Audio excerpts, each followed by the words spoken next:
Welcome to Candid Conversations with Dr. Mayfield. This episode is sponsored by Mayfield Counseling Centers, helping you find clarity, hope, and purpose.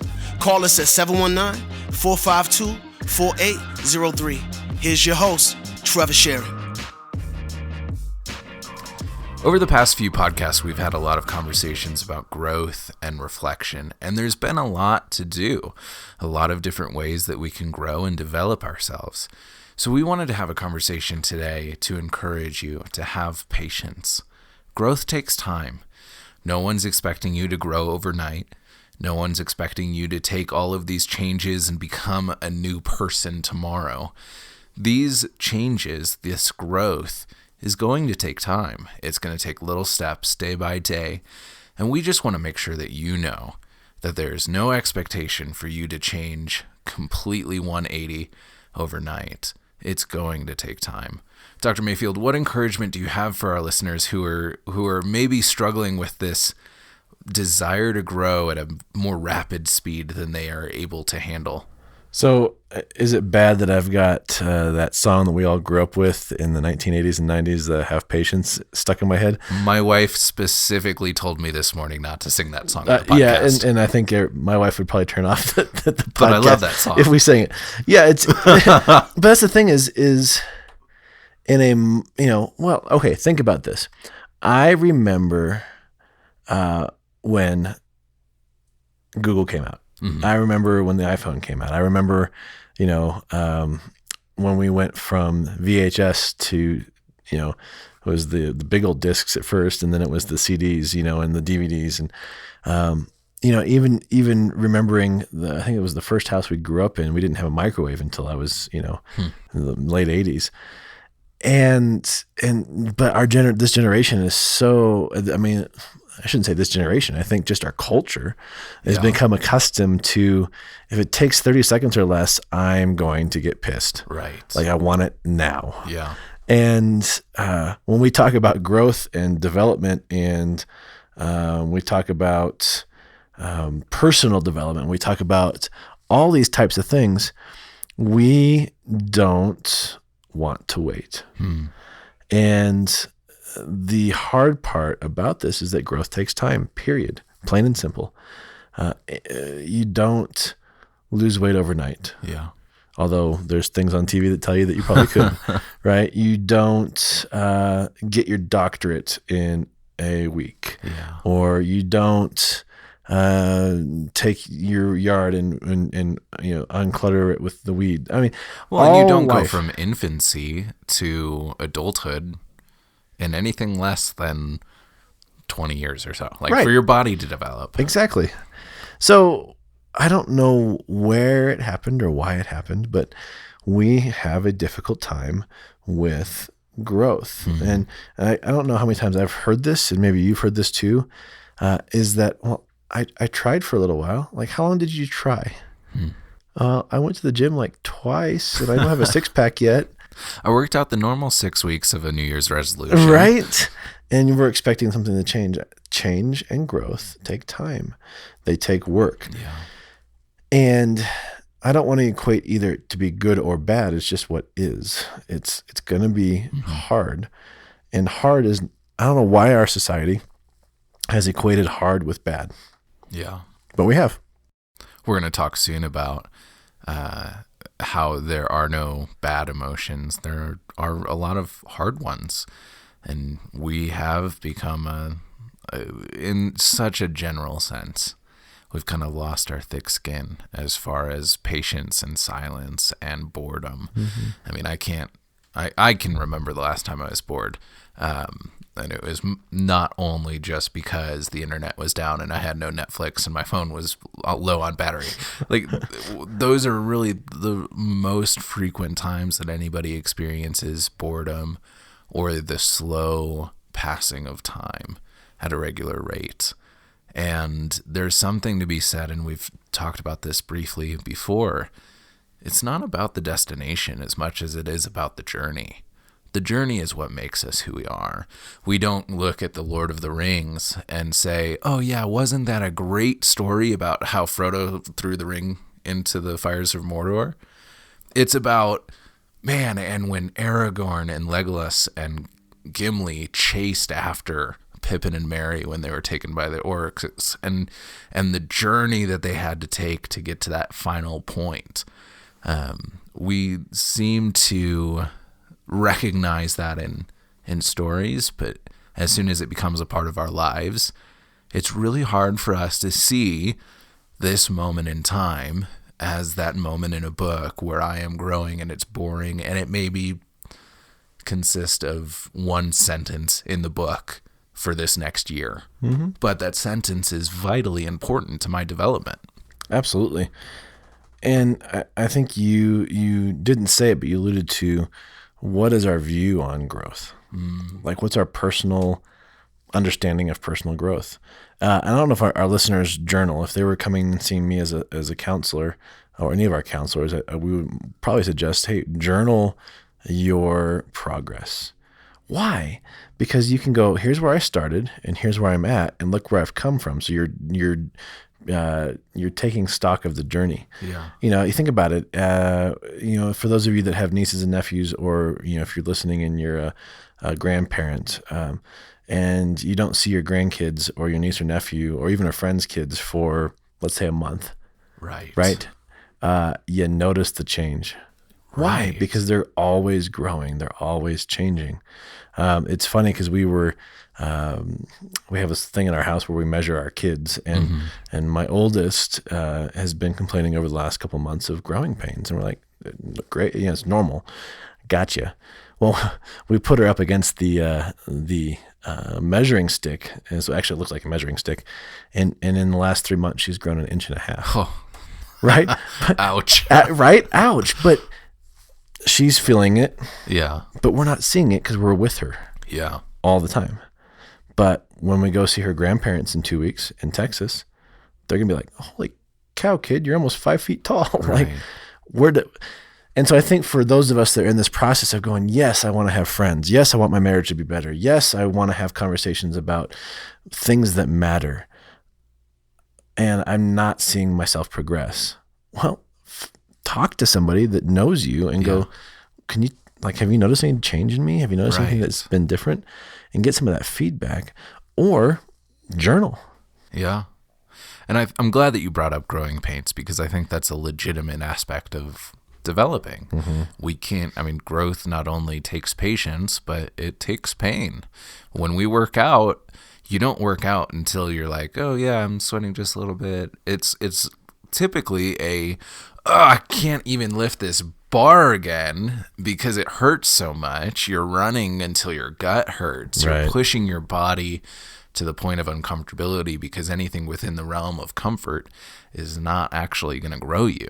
Right. Exactly. We stay in our comfort zone, and then we get complaining and whining why the world's passing us by, or why we haven't changed, or why don't we have any friends, or why haven't we gotten that promotion, or, why are we still living in our parents' basement, or, and if we've not chosen the path of growth, or chosen the path of challenging ourselves, honestly, we shouldn't be complaining. Yeah. Well, I want to also just encourage our listeners that we get it. We've been there. I had a conversation last week with somebody talking about how I feel like I'm in a place of doing my time through education to get my degree so I can actually start counseling. And that there's a significant part of me that just feels like I'm running on a treadmill and not getting anywhere. But this is the time that I have to do this time. I don't get to avoid it. And so I have to make the most out of it. But that's a super uncomfortable thought, especially when, I am finally, after 7 years, going to get my bachelor's degree in May, and my wife has had it for 2 years. And that was hard. That looking at other people and seeing who they are, where their growth is, but then recognizing everyone I'm looking at is on their own growth cycle. Yes. Hopefully. And we can't compare ourselves to the person sitting next to us. Yeah. And I think that's where we can get really frustrated.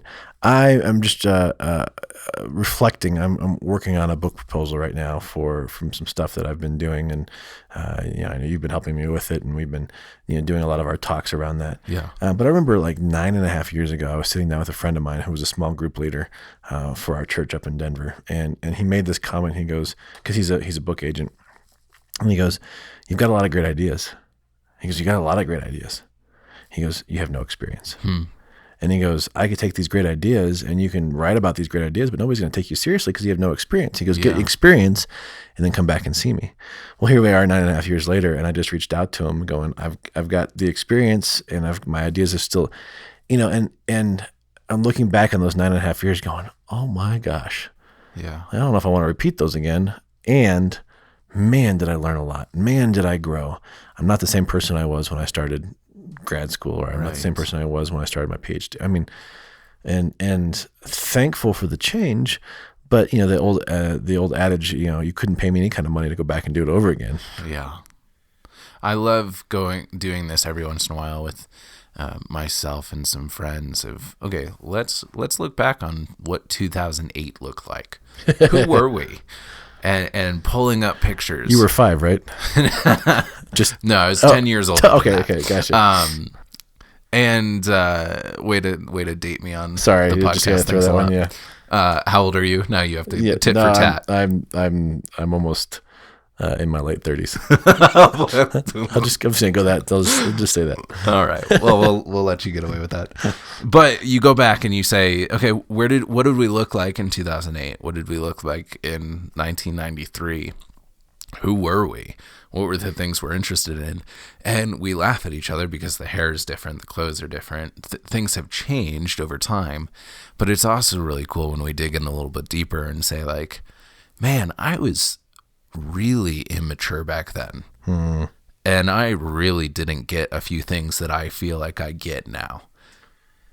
Yes. And to compare yourself to somebody else in the journey would be unfair, right? Right. Be comparing yourself to yourself.